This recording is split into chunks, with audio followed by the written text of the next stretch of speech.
Hi there, Chevy owners. Today in your 2012 Chevy Silverado, we're going to be taking a look at and showing you how to install Roadmaster's diode wiring kit. Now, when you flat tow your vehicle, there are 5 main components that you're going to need when doing so. You'll need your base plate, which is the connection point for your tow bar on your vehicle.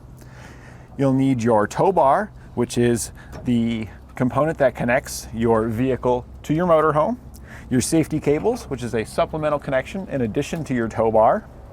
You'll need your diode wiring, which takes all the lighting signals from your motorhome and transfers it to the lights at the back of your vehicle so people know your intentions when going down the road. And your supplemental braking system, which will apply the brakes in your vehicle when you hit them in your motorhome to help you come to a safe stop. And this is what our diode wiring looks like when it's installed.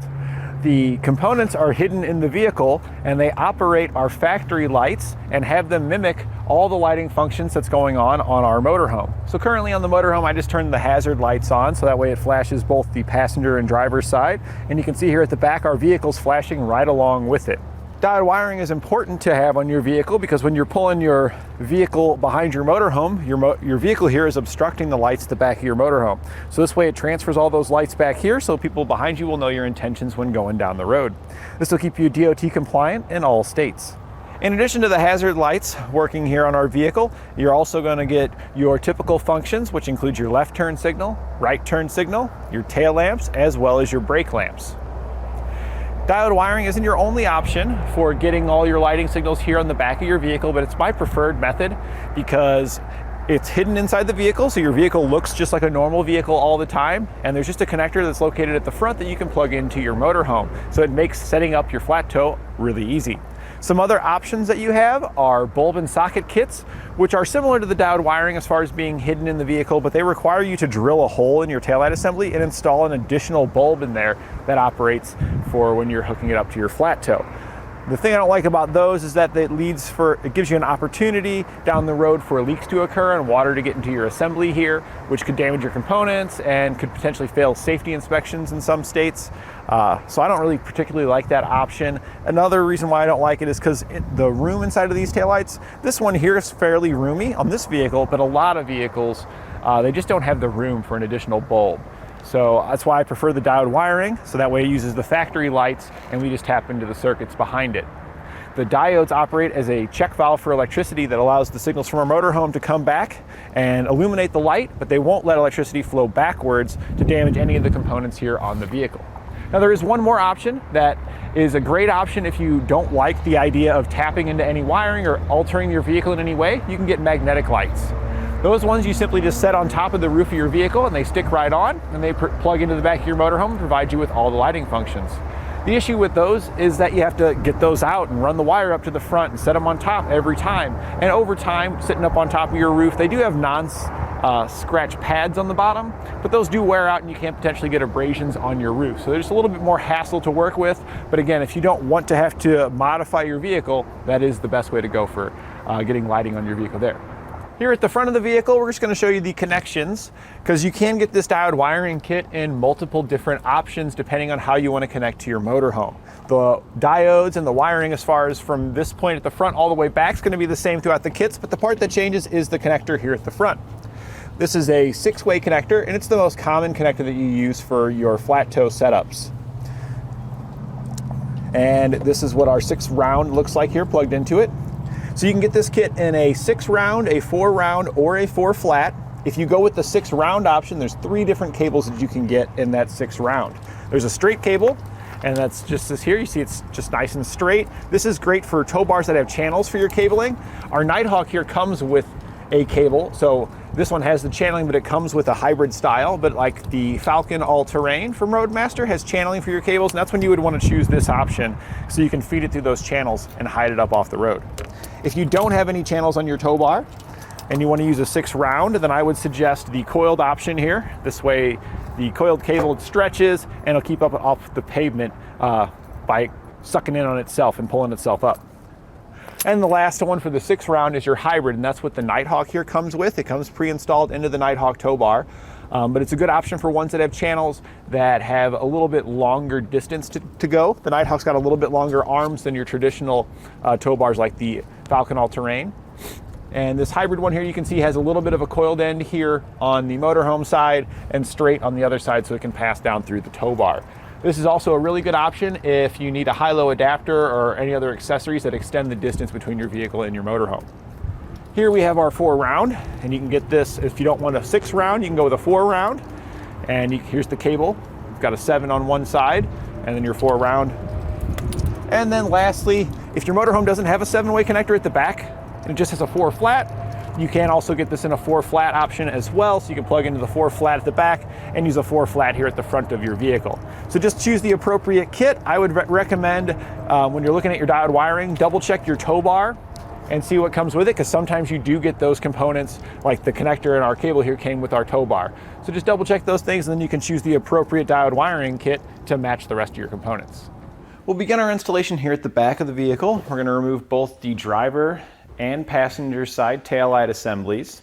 There's only 2 fasteners holding it in place, so we've opened up the tailgate to reveal those fasteners.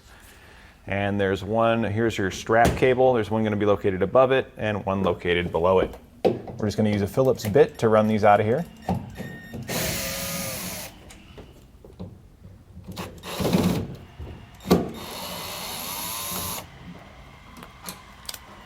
After we've got both of those zipped out, our assembly will just slide towards the rear, kind of rock it up and down a little bit to get it to come out of the clips, and it'll pull out just like that.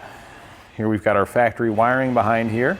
We need to feed up the wiring that comes in our kit up through the hole in the bottom there. So I'm just going to set this right here. You can kind of put one of the ears just right in the hole, and that'll kind of keep it sat there for you.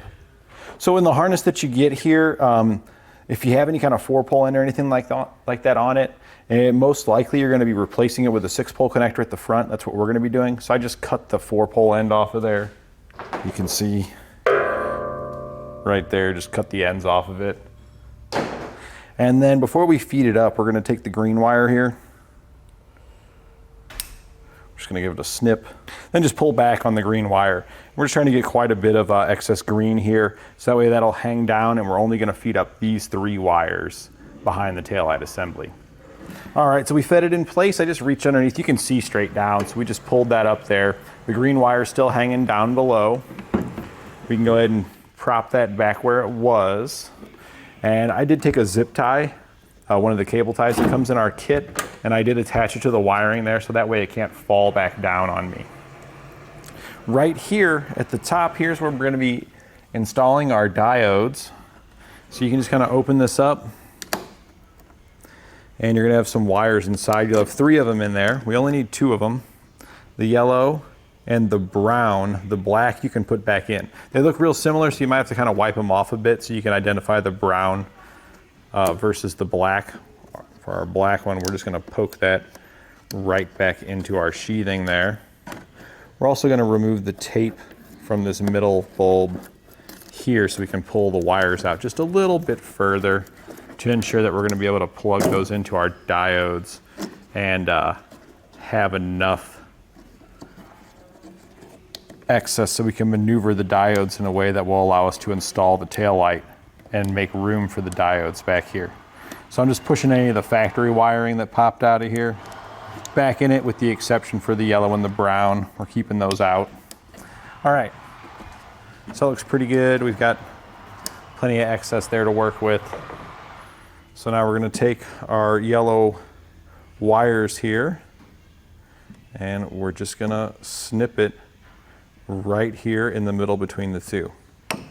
After you got those cut, take the wiring we fed up, and we're going to cut in between each one of these. And then you can peel these back just a little bit. You only need to peel back an inch or so on these, just so we can strip them and make our connections. So now we're going to take all 3 of the wires we fed up and all 4 of the ends here that we see and strip those back. So we're just stripping each one of these. All of the factory wires that we're stripping right now, these are all going to get blue spade terminals from your diodes.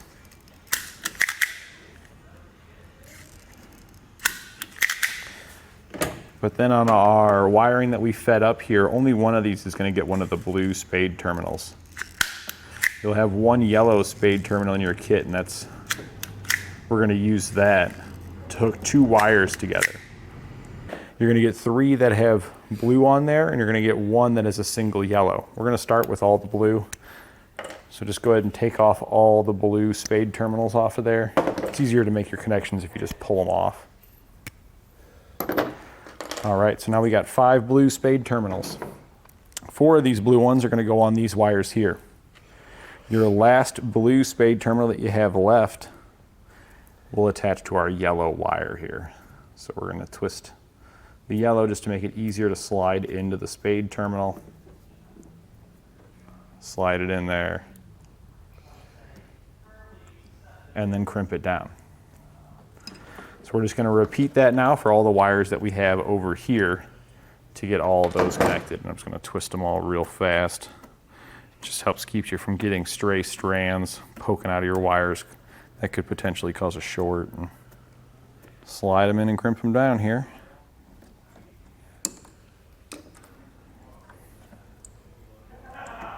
And then for our yellow one here, this yellow spade terminal, twist the white and the brown wires together, slide it in, and crimp it down.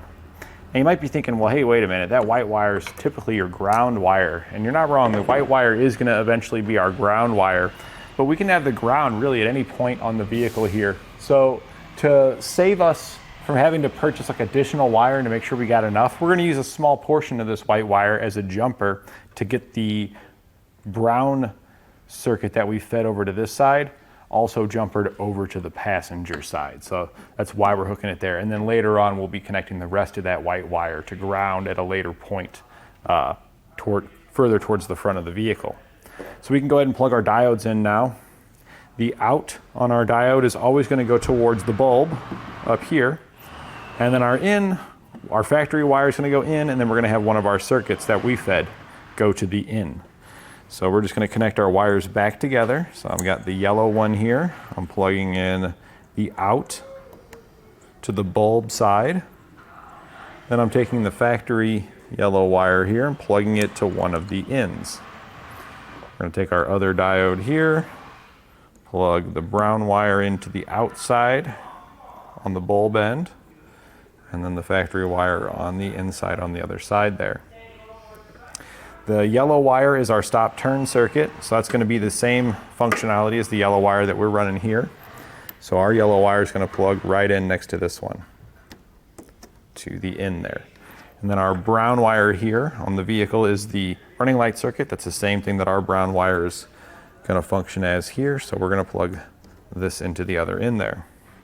Then we can secure the diodes. I usually just secure them together, because if you go to like stick them into the inside paneling here, there's a chance that the location you chose isn't going to allow the taillight assembly to reinstall. So we can just stick them together, and then we can use some cable ties to tie it to our wiring, and that way we can kind of move it around enough to be able to get this installed, our taillight assembly reinstalled. So I'm just kind of holding the wires over, kind of do something like that. And then we're just going to use one of these cable ties here to make our attachment.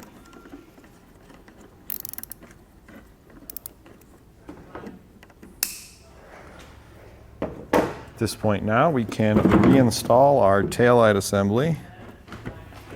Just pushes back into place, and the fasteners that we removed will simply reinstall. Now to get our green wire over to the passenger side, I'm going to show you how we did it here. We just got a little scrap. But the idea here on how we're doing this is we take the green wire that we've got hanging down there. All I do is I peel it back from the excess, drape it over to this side to make sure I've got enough green wire to reach this side. Then I take the green wire and I lay it back along the wiring that I've got left. And at that point, that's where I'll cut my white wire, because then I'll know that my white wire and my green wire are going to be the same length, and I can take the white wire that we hooked to the brown here and the green wire and get them over here to the passenger side. And we'll show you the path that we took underneath to get it there. It's just a little bit difficult to see. We'll be showing you that, and it just goes across the back over to the passenger side so we can make our connections over there. So here we can see where our wires come down. We do have some of them that need to go across, like the full bulk, but we're pulling the green wire across as well with it as in that white wire that we ran over. And we're just going up above the frame here, and then we just stay above the spare tire, and we just keep bringing it across on top of the frame here on this side, then we can go up into where the taillight is over there. So here we can see on our diodes, we took the green and the brown, pulled it out of our harness. We made our cut there, just like the other side, just that it's green on this side. And then we put our blue spade terminals on there. The out goes to the bulb, just like it did on the other side. And then on the in, we're just reconnecting the wire color. So since it's brown out, that means we got a brown in. And brown is our taillight circuit. That's our jumper wire. We're using that white wire that we're jumpering over to this side, plugs into there. Our green circuit is the passenger side stop turn. So there's out towards the bulb. We've got our factory wire going to the in, and then the green wire that we ran going to the other side there. After we've got everything hooked up there, we can take the remaining wire that we've got here and route it forward. So you can see a green, a yellow, and a brown. And there is going to be white wire further forward, but remember we took a small section of it to jump over to the other side, so that's why you don't see any white now. We stay above our cross member here, so that way we clear anything that's moving like our suspension components here, and anything excessively hot like our exhaust. We then just continue to stay above our suspension until we hit our factory wiring right here. Once we hit that factory wiring, we go through the little attachment point there, and then right here at the fuel tank, we actually shoot it towards the outside of the frame, zip tying it using our cable ties, connecting it to the parking brake sheathing. Here you can see our white wire joins back up with us, and this is where we need to hook it to ground. And again, you can hook it anywhere you want onto the frame to ground. We're gonna do it at this point though, because that's just where our wire happened to end up. So I did peel a little bit more off of it there, just so that way we would have, something to work with a little more easily there. We're gonna strip back the white wire.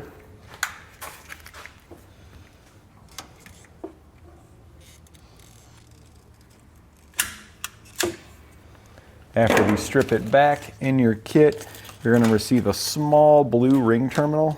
We're gonna slide this over our white wire and crimp it down. Next, we'll grab a gun with an 8mm socket on it. And you get an 8mm head self-tapping screw here in your kit.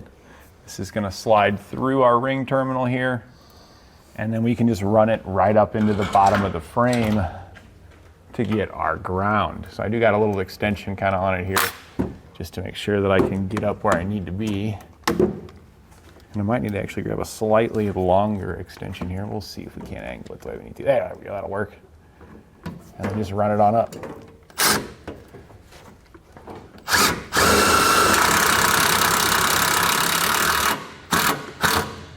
And just make sure that it is secure. See, I can still spin the wire. I need to go just a little bit tighter. A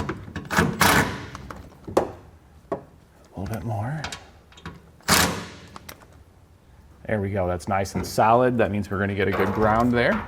And we'll just continue routing our wire further forward. So we just continue following our sheathing, going through some of the brackets until we get to where the cable is exposed here. We don't want to attach our wire to any exposed piece because this piece is going to move, but the sheathing's never going to move. So we just jump up to the factory harness here that's on the outside of the frame, and we just follow that along. All the way up to the front here. Just keep on using your cable ties, securing it there, and then till you get to this point here. From here, we are going to go up a little bit following the frame. And we just kind of tuck it behind the fender liner. There's some factory wiring harnesses there that we can attach it to. And then you have a choice here. And this choice is going to depend on the braking system that you're going to be using with your vehicle here. If you're going to use a braking system that requires an electric brake input, such as the Demco Stay and Play Duo or Roadmaster's InvisiBrake, from here you would want to run those wires straight up to the top of the engine compartment, so that way you can access those, so you can use those to make your braking system function properly. If you are going to use a braking system that doesn't require any brake input, like the Demco Air Force One, which is for an air brake system on your motorhome and uses that air brake pressure, which is what we're going to be installing on our Silverado today. We don't need to go up into the engine compartment because we don't need to tap into those signals. So instead of going up into the engine compartment, we just follow the frame continuing forward here. Just go down on top of the frame, and then once we get to the fender liner here, we actually poke it down along the side of the frame and come out underneath in the middle. So we come out on the inside of the frame right here. I did eventually pull it down, but then we just went straight forward and we attach it there, run it across to the passenger side, and this is where we're going to come out. Now on your vehicle, you may want to stop over on the driver's side there if you're wanting to put your connector on this side. Since the connector on the motorhome that the customer has is closer to the passenger side, we decided to mount our connector over here on the passenger side just to minimize crossing our cables and cable length. But if it was on the driver's side of the motorhome, I would have just stopped over here on this side and placed it over here. We're going to be mounting our 6-way connector right into the paneling here. The 6-way connector that we're using came with our tow bar, so that's where we got our 6-way from, but there are diode wiring kits that come with 6-way connectors if you are planning on using one. So just double check your parts, because some of the parts do come with that connector. Again, we're using the Nighthawk tow bar, and that's where our connector was included with, so we didn't need the connector to be included with our diode wiring kit since it came with the tow bar. So I did cut out a hole here in the middle to be able to mount my 6-way connector here, and I already drilled out the holes for the screws to be able to pass through, and then we just poked our wiring through so we can make our connections on the other side. So we got our wires passed through. On the back of your 6-way, you'll have a rubber boot. Slide that on first. We're just going to poke this all the way through our paneling till it comes out the other side there. You're going to make sure you got that on there first. And now we're going to just trim off excess length of wire here, because we got more here than we actually need. So this is a pretty decent amount of excess to have. So we're just going to trim it off at right about there. This way we've got enough in the future if we need to pull this down to add any additional accessories, or if years down the road we end up having to service something, we can easily be able to do that by having enough lead to be able to pull it out like this. After you've trimmed it, we'll take each one of these and just snip right in between, and we can break out each one. And then we're going to strip each and every one of these wires. And you might also notice that I've got a red wire here poked down. That's for a charge line kit. You can get that here at eTrailer, and that way when you plug into your motorhome, it'll trickle charge the battery. It does not come included with your diode wiring, but it needs hooked into our 6-way connector that we're installing here. So we're going to go ahead and put that on as well. And I'll show you which pin to put that in if you are planning on adding that accessory. So let's get them all stripped. I do want to note, if you guys are adding a charge line, I don't have this hooked up to the battery on the other side. I recommend doing that last, so that way you don't have any exposed live wires down here while you're trying to work. So now that they're all stripped, take your connector here and we're going to loosen up all the circuits that we're going to be using. I always like to start with ground and then work my way around. Ground is going to be your white wire there. Ground is labeled GD on your connector, so we're going to unscrew that one. Next is LT on our connector here, that's left turn, which is our yellow wire. Next is RT, which is right turn, which is our green wire. Next is S. This is an additional accessory slot that you can use. We're not going to utilize it, so we're just going to continue on. Next we have TM, which is taillights, which is our brown wire. And then if you're doing a charge line kit, we're going to put that in the center pin. So now that we've got them all opened up, we're just going to start back at ground again, work our way around, inserting each color into the appropriate connector end. Just make sure you get it down in there, but you also want to make sure you're not tightening your screw down on the sheathing. You want to make sure the screw is tightening down on the actual wires that are pushed in there. All right, we got that one. Next was left turn, so that's yellow. Trying to keep them down in there because we don't want any exposed strands, because those exposed strands could potentially move over to another one of our posts here, and you can get some strange functionality. Now that we've got everything hooked up, we're going to grab some dielectric grease. This doesn't come included, but you can pick it up here at eTrailer, and we're going to put a generous amount on here so that way we can seal up inside of the rubber boot there to keep out any moisture. That'll just help ensuring we've got a long-lasting connection here free of corrosion. We want to be pretty generous with it. And then we're just going to slide it on through and slide our rubber boot on the other side there. You can then secure it with the hardware that comes included with your 6-way connector, wherever you got that from, whichever kit it came in.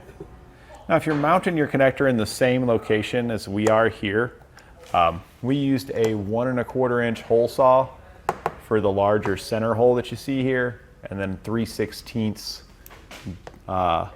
drill bits for the holes for the screws here. And then what I'm doing, I'm screwing the screws through here, and then on the back side, before I use the nuts that come included with the kit, since this is a plastic paneling here, and this is the sides of the nut, it's pretty small, it could potentially pull through the plastic, so we're going to put some of these fender washers on there to give us a little bit more grab on that plastic material. So we're just sliding the washer on, then putting the nut in place. Do the same thing with the other one here. And if you need some fender washers, you can get those at your local hardware store. And since these are just going into plastic, I found oftentimes you can just hold it with your fingers. If you want to put a wrench on it, it's a 3/8 size, which you can see there. You can usually just hold these with your fingers, and then I'm just using my flat-bladed screwdriver on the other side to tighten the screws. So we've gone ahead and plugged in our tester now to the connector here at the front. If you're doing this at home, you can just plug it into the back of your motorhome and operate the lights on your motorhome. You should get your taillight signals, verify those are working, your left turn signal, right turn signal, and brake lights. And with all of our signals functioning properly at the back of our vehicle, that'll complete our installation of Roadmaster's diode wiring kit on our 2012 Chevy Silverado.